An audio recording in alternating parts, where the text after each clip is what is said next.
एक और फालतू औरत की कहानी अजीत कौर द्वारा लिखी गई थी, तो चलिए इसे शुरू करते हैं। वह अप्रैल के शुरुआती दिनों की एक उदास शाम थी। थका देने वाली गर्मी और उमस से भरी हुई। हम सडीडीडीएचको पर भटक रहे थे। कुछ देर हम जनपद होटल के कॉफ़ी लाउंज में बैठे रहे थे। धीरे धीरे, बहुत ही धीरे, कॉफ़ी के 3-3 प्याले खत्म किए थे हमने। न जाने कितना ज़माना उन 3 प्यालों के घूंटों के बीच में से फिसलता, रेंगता हुआ गुजर गया था। शेष बची थी एक कड़वाहट और खालीपन। दूसरा कप ओमा यानी ओम प्रकाश ने केतली में से उंडेला था। कॉफ़ी का थोड़ा सा खाली प्याला भरकर जब वह उसमें दूध डालने लगा तो मैंने कहा, नहीं, दूध नहीं। चीनी? चीनी भी नहीं। काली कॉफ़ी? रूसियों की तरह। और ओमा मुस्करा दिया। मुझसे प्रत्युत्तर में मुस्कराया नहीं गया। अजीब हालत थी मन की। ओमा की जिंदगी में अपने फालतू होने का एहसास जिस वक़्त बहुत टीसता था, तो मेरा मन करता था मैं कोई ऐसी नश्तर जैसी तेज़ बात कहूँ कि उसका साबुत और सामान्य खोल कट जाए। ऐसे समय उसके बाहरी साबुतपन से मुझे बड्डी कोफ्त होती थी। कुछ तो ऐसा हो जो काट दे, बेशक आध इंची, उस चिकने खोल को, घिलाफ को। अंदर का गूदा कहीं से तो नजर आए। मगर जब मैं कतरन काट देती थी, कतरन भी नहीं, एक तीखी सीधी लकीर, चमकते तेज धार वाले चाकू से कटी हुई दरार, तो उसकी तिलमिलाहट देखकर मुझे अफसोस होने लगता था अपने कमीनेपन पर। क्या चाहती थी मैं? शायद कोई बहुत ही मासूम चीज़, जैसे एक मोहब्बत की गर्माहट से भरा घर, उसके किसी कमरे की प्राइवेसी में और अपनत्व में, ओमा की छाती पर सिर रखकर बैठी हुई मैं, और किताबें, म्यूजिक और शायद कुछ और भी। जो चाहिए था उसका कुछ पता नहीं था। बस इतना पता था कि जो चाहिए वह नहीं है, और यदि वह नहीं था तो इसकी सरासर जिम्मेदारी ओमा की थी, क्योंकि सभी अहम फैसले ओमा के हाथ में ही थे। कॉफी के 3 प्याले खत्म होते होते 7:30 बज गए थे। ओमा ने गड्डी ही देखी।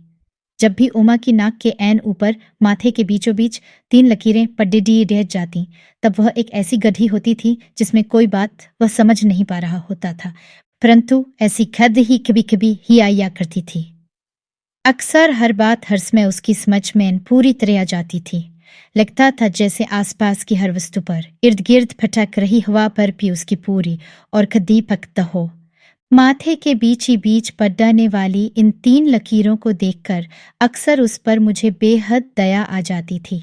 दया और लाडच, मन पिघल कर बेवजह उसकी ओर बहने लगता था। क्यों? क्या सोच रहे हो? कुछ नहीं। कोई अपॉइंटमेंट तो याद नहीं आ गई? मैं मुस्कराई। कमबख्त औरत भी माँ के पेट से एक्टिंग सीख कर आती है। अपने मर्द को खुश करने के लिए एक्टिंग, अपने लिए छोटी से छोटी रियायत लेने की खातिर एक्टिंग, अड्ढोस पड्ढोस नाते रिश्तेदारों के दुख सुख की भाई बंदगी के वक़्त एक्टिंग। इसी को त्रिया चरित्र कहते हैं। ताने में, निंदा में। पर क्यों? इसमें जो मेहनत खर्च होती है उसकी मजदूरी का हिसाब क्यों नहीं किया जाता? नहीं नहीं, वह तुरंत बोला। फिर? तुम नजूमी को कैसे पता चल जाता है? वह भी सहज हो गया और मुस्करा दिया।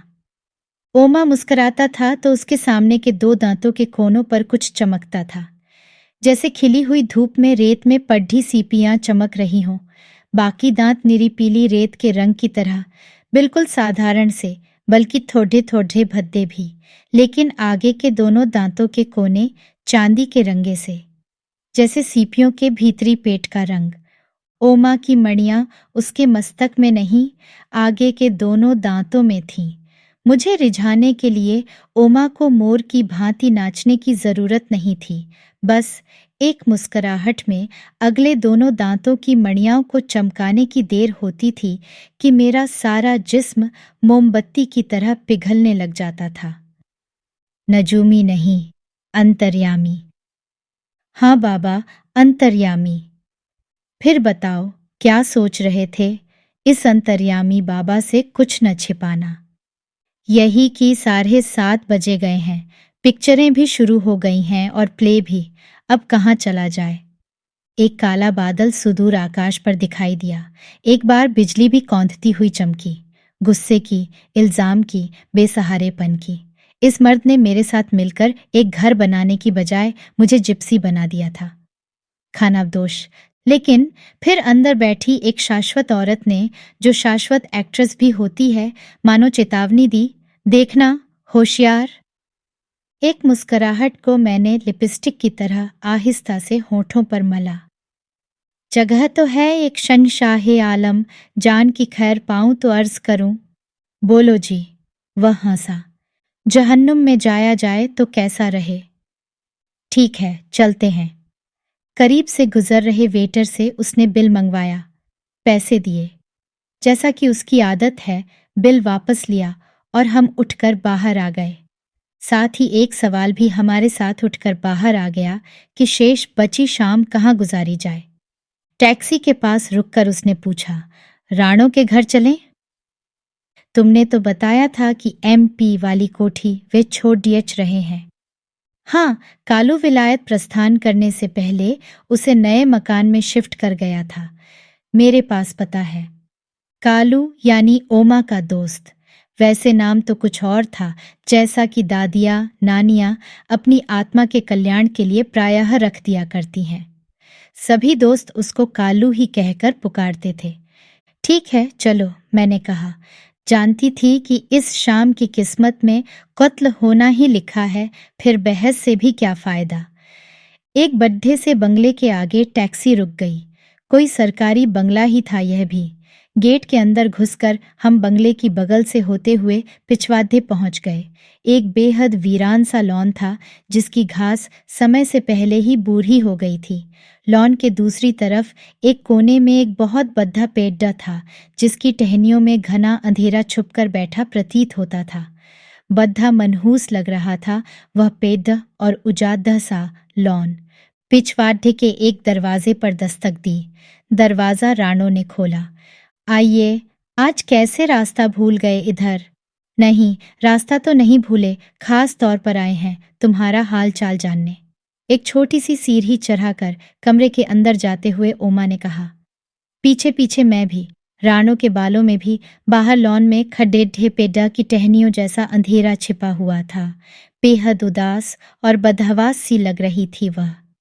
यह कमरा शायद उस बद्दे बंगले की कोठरी रहा होगा, जहां पहले लकद्दी कोयला रखा जाता होगा, या फिर खानसामे अर्थात चौका बर्तन करने वाले मुंडू की खोली। बहुत छोटा सा कमरा। एक कोने में चारपाई थी, जिसने आधा कमरा घेरा हुआ था। दूसरे कोने में बिजली का छोटा सा चूल्हा रखा था। पास में ही लावारिस से लुढ़के हुए 2-3 कप प्लेटें, अजीब बदहवासी में। करीब ही 5-7 जैम की खाली शीशियां और कॉफी के खाली डिब्बे पड्डे हुए थे। शायद उनमें नमक मिर्च मसाले भरे हुए थे। मैले ढक्कन, जिनके रंगों से ही मालूम हो रहा था कि इन डिब्बों में क्या है। चूल्हा भी जब जल न रहा हो, बुझा हुआ ठंडा चूल्हा, तो क्या बहुत अफसुर्दा नहीं लगता? फटे हाल, उदास। कमरे में अगर कोई पुराने जमाने की चीज थी, तो वह थी वही रेशमी रजाई, जिसका रंग अब आतिशदा नहीं रहा था। परंतु बुझते हुए चूल्हे के अंगारों की तरह अभी भी उस रजाई में पुरानी गर्माहट और पुरानी शोखी थोड़ी बहुत बची हुई थी। दूसरी चीज थी ट्रांजिस्टर। वही ट्रांजिस्टर जिसे कालू ने राणो को पहले तोहफे के रूप में दिया था, जब वह उसे उसके मित्रों के अनुसार चंडीगढ़ से उठा लाया था। साधारण से घर में पली और चंडीगढ़ सेक्रेटेरिएट में टाइपराइटर कूटने वाली राणो कालू की दौलत की चकाचौंध और मोहब्बत के रटे हुए फॉर्मूलों से दिग्भ्रमित हो गई। होश लौटा तो वह लकड़ी कोयले वाली एक कोठरी में थी, अकेली। कालू अपनी बीवी को विलायत की सैर कराने ले गया था, रिश्वत के तौर पर। एक औरत जिसका नाम बीवी होता है, जब उसका मर्द उससे कुछ चुराता है तो उसे रिश्वत देता है। जितनी बड्डी चोरी उतनी ही बड्डी रिश्वत। लेकिन दूसरी औरत जो फालतू होती है, रखैल, उसे सिर्फ रोटी और कपड्ढे गहने देकर बहलाया जा सकता है। अगर फालतू औरत उस मर्द की मोहब्बत में गिरफ्तार हो जाए तो उसे खुदा भी नहीं बचा सकता। हमारे अंदर आ जाने से या तो कमरा सिकुद्दा गया था, या फिर उसके अंदर की हवा 3 व्यक्तियों के लिए पर्याप्त नहीं थी। कुछ था जो घुटन पैदा कर रहा था। कुछ था जो सांस को भारी कर रहा था, भारी और खुरदरा। सुनाओ फिर, क्या हाल चाल है? ओमा चारपाई की बीचों बीच फैलकर बैठ गया, बाहों से पीछे की तरफ सहारा लेकर। एक पाय पर मैं भी अपने आप को टिका लिया, पायताने की तरफ। रानो चूल्हे के पास रखी पीढ़ी पर बैठ गई। देख ही रहे हो, उसने अजीब उदासी भरा जवाब दिया। कोई चिट्ठी पत्री आई? आई थी, कोई 10 दिन हुए। पिछले 10 दिनों का खालीपन, खत का इंतजार और मायूसी, ये सब राणो की आवाज का हिस्सा थे। राजी खुशी? हाँ, राजी खुशी। और तुम? मैं? उसने एकाएक चौंकते हुए ओमा की तरफ देखा। तुम ठीक हो? ठीक हूं, वह जैसे कुएं में से बोली, रुआंसी आवाज में। कुछ देर तक पूरे कमरे में खामोशी पसरी रही, ऐसी खामोशी जो स्याह रात में चीखते हुए सायरन की आवाज के बाद फिजा में लटक जाती है, और हर वक्त एक खतरा भी हवा में लटका रहता है उसके साथ। और कान अगली आवाज सुनने के लिए अंधेरे में एंटीना उठाकर खड्डे रहते हैं, शायद फटते हुए बम की आवाज सुनने की खातिर। कालू की चिट्ठी आई थी, लिखा था, प्लेटफार्म पर जो सामान छोड़ दिया आया हूं उसका ख्याल रखना। ओमा छोटी सी हंसी हंसा। अच्छा। एक पेट गहराव दे रहा था जो रानो की आवाज से जर रहा था, राख जैसा, फुरबरा सा। मैंने ओमा की ओर देखा। ऐसा कभी कभार ही होता था कि वह हड्डबद्धा कर बात का उत्तर तलाश करे।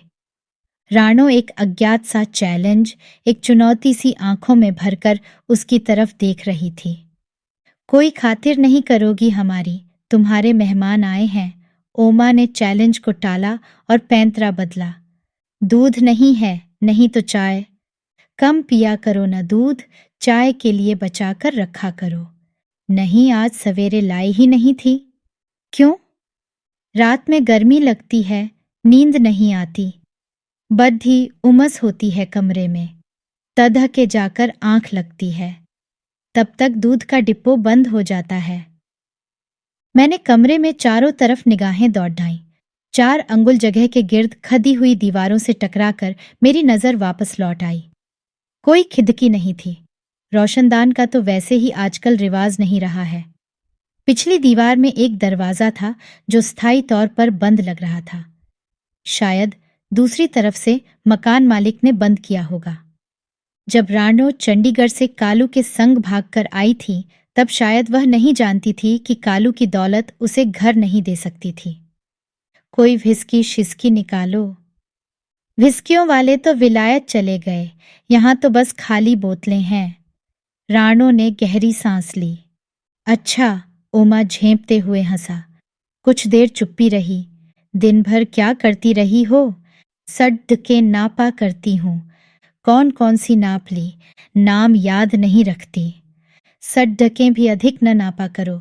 सड्डकों पर चलने वाली अकेली औरतों को जानती हो विलायत में क्या कहते हैं? क्या? Street walker? ओमा हंसा। मैंने कांप कर रानो के चेहरे की तरफ देखा। उसका चेहरा वीरान सड्डक सा सपाट था, जैसे बात उसकी समझ में न आई हो। अच्छा, कहते होंगे। वह शायद कुछ और ही सोच रही थी। मैंने ओमा की तरफ देखा। एक अजीब सा एहसास हुआ कि यह आदमी खूंखार होने की हद तक जालिम हो सकता है, क्रूअल। कायदे से तो उस समय मुझे ओमा से भिड़ जाना चाहिए था, राणो की हिमायत में, क्योंकि वह भी मेरे कबीले की ही औरत थी, फालतू औरतों के कबीले की। और फालतू औरतें लड्डा नहीं करती। लड्डने का अधिकार केवल बीवियों के पास होता है। फालतू औरत के लिए अपने मर्द से लड़ना जानते बूझते कुएं में कूदने जैसी बात होती है। और तब मेरे भीतर दुबके बैठे कमीनेपन ने निर्णय लिया कि मेरा इरादा अभी आत्मघात करने का नहीं है। फिर बहुत देर तक सब शांत बैठे रहे। चलें अब? ओमा ने मेरी ओर देखा। मैं उठकर खड़ी डीठी हो गई। रानो भी उठ खड़ी हुई। अगली बार चिट्ठी लिखे तो लिख देना कि साहनी चौथे पांचवें दिन आकर 20 रुपये दे जाता है और मैं भूखी मर रही हूं। साहनी आता है? ओमा सावधान हुआ। वो ही उसे कहकर गए थे। राणो ने बाहर का भिद्दा हुआ दरवाजा खोल दिया। भीतर की उमस के बाद उस अंधेरे उजाड़ से लॉन में घूमती हवा बड़ी भली लगी। सुखमय, आसानी से सांस आया। चुपचाप छोटे छोटे कदमों से बंगले की बघल से होते हुए हम तीनों गेट पर पहुंच गए।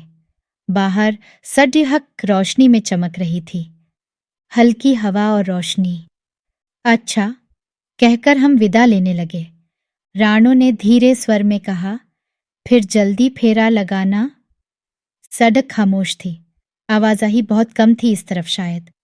सड़क के दोनों ओर बड़े घेर वाले पेड़ ढक खड़े थे, गहरे अंधेरे की चादर ओढ़े हुए, मुंह सिर लपेटे, शायद जामुन के पेड़ थे। हवा उस वक्त भी धीमी धीमी चल रही थी जब हम एक पेड़ के नीचे से हल्के कदमों से चलते हुए गुजर रहे थे। पेड़ में से आहिस्ता आहिस्ता सुबकने की आवाज आई। यह क्या है? मैं ठिठक कर खड़ी हो गई, चौंक कर और डर कर भी शायद। क्या है? कोई सिसक रहा है। कहाँ? ओमा ने पूछा। कहीं नहीं, मैं चल पड़ी।